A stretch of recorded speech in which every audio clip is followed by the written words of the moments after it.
రంగారెడ్డి జిల్లాలోని అడ్లూరు గ్రామంలో మంగళవారం రోజు నూతనంగా ఇందిరమ్మ ఇండ్లకి జిల్లా పీడీ మున్సిపల్ కమిషనర్ ఇందిరమ్మ ఇళ్ల ఏఈ వారి ఆధ్వర్యంలో ఇందిరమ్మ ఇళ్లకు ముగ్గు పోయడం జరిగింది. ఈ సందర్భంగా పీడీ మాట్లాడారు. కన్స్ట్రక్షన్ ప్రోగ్రామ్ స్టార్ట్ చేసుకున్నాము.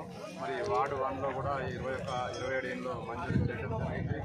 ఈ ఒక్కొక్క ఇల్లు మీరు లాభక్తులు ఇంతకుముందు లెక్క ఇందిరమ్మ పథకం లెక్క కట్టినట్టు లేదు. ఇప్పుడు ఖచ్చితంగా మనము 400 SFT నుండి 600 SFT లోపల కట్టుకోవాలి.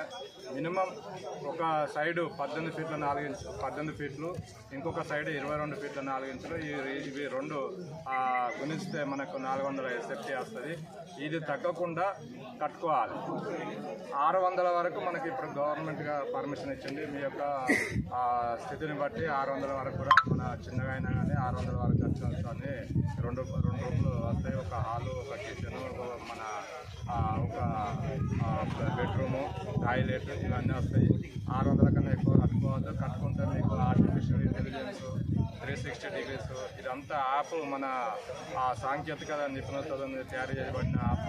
అది మీకు మళ్ళీ బిల్లులు రావు. అందుకోసం ముఖ్యంగా మీకు తెలియజేయడం 400 నుండి 600 SFT లోపలనే కట్టాలి. ఇప్పుడు మనకు బేస్మెంట్ మార్కౌట్ చేయగానే మీ వార్డ్ ఆఫీసర్ వచ్చి మీకు ఫోటో తీస్తాడు. ఫోటో అప్లోడ్ చేసిన తర్వాతనే అప్పుడు మనకు పథకం మన ఇల్లు స్టార్ట్ అవుతుంది. అది మన ఫోటో కంపల్సరీ చేసి అప్లోడ్ చేస్తాడు ఆన్లైన్లో. అది చేసిన తర్వాతనే స్టార్ట్ చేసుకోవాలి. తర్వాత బేస్మెంట్ వరకు కట్టిన తర్వాత మనకు 1 లక్ష రూపాయలు వస్తాయి. బేస్మెంట్కి 1 లక్ష రూపాయలు వస్తాయి. తర్వాత మన బేస్మెంట్ నుంచి గోడలు కట్టుకున్న తర్వాత 2 లక్షలు, మన 1 లక్ష వస్తుంది. స్లాబ్ వేసిన తర్వాత 2 లక్షలు వస్తాయి. మిగతా కార్యక్రమం లాట్రిన్, ఫ్లోరింగ్, సున్నము మన అవన్నీ చేసుకున్న తర్వాత ఇంకొక 1 లక్ష వస్తాయి. ఈ మన మీ అకౌంట్ నెంబర్ కూడా మొదటిసారి మన వార్డ్ ఆఫీసర్కి ఇచ్చినట్టు ఆయన ఎంటర్ చేస్తాడు.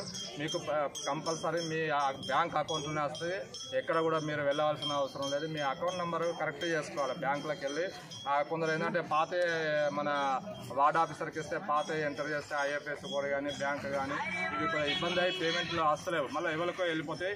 మీ పేమెంట్ వేరేటోళ్ళకి వెళ్ళిపోతుంది. అందుకోసం మీరు చిన్నంగా మన అకౌంట్ ఒకసారి మన బ్యాంకులో తనిఖీ మళ్ళీ ఒకసారి అప్డేట్ చేసుకొని ఆ నెంబర్ ఇవ్వాలి. ఇంకా ఏమిటిదంటే మనకు ఈ మన బేస్మెంట్ కట్టేటప్పుడు కూడా మీరు ఎక్కువ పిల్లర్లు బాగా ఎక్కువ మన స్టీలు 16 mm అవన్నీ పెట్టుకోవాల్సిన అవసరం లేదు. 12 mm తో 4 బార్లు వేసుకున్న సరిపోతుంది. బేస్మెంట్ వరకు షార్ట్ కాలమ్స్ అక్కడి వరకే కట్ చేసేయాలి కాలమ్స్. మీకు ఖర్చు తక్కువ అవుతుంది. అట్లాగే మళ్ళీ ఇటుక గొడవలతో కూడా కట్టుకోవచ్చు.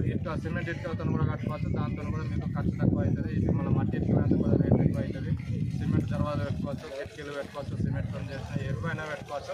మీకు ఏది ఖర్చు తక్కువ అనిపిస్తే దాంతో కూడా తయారు చేసుకోవచ్చు. మీకు ఈ ఇటుక గోడలతో కట్టిన ఇల్లు కూడా 3 అంతస్తుల వరకు కట్టుకోవచ్చు. కాలంలో చేస్తేనే 3 అంతస్తులు కట్టచ్చు. అదే కానీ ఏమి నిమజ్జనం లేదు. మీకు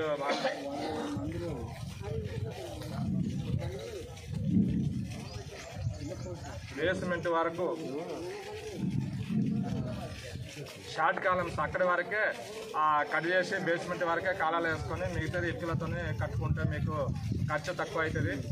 అట్లా చేసుకోవాలని మీ అందరి లాభక్తులను ఇక్కడ వార్డు 1లో 27 మంది వచ్చిన వాళ్ళు అందరినీ కోరుతున్నాను.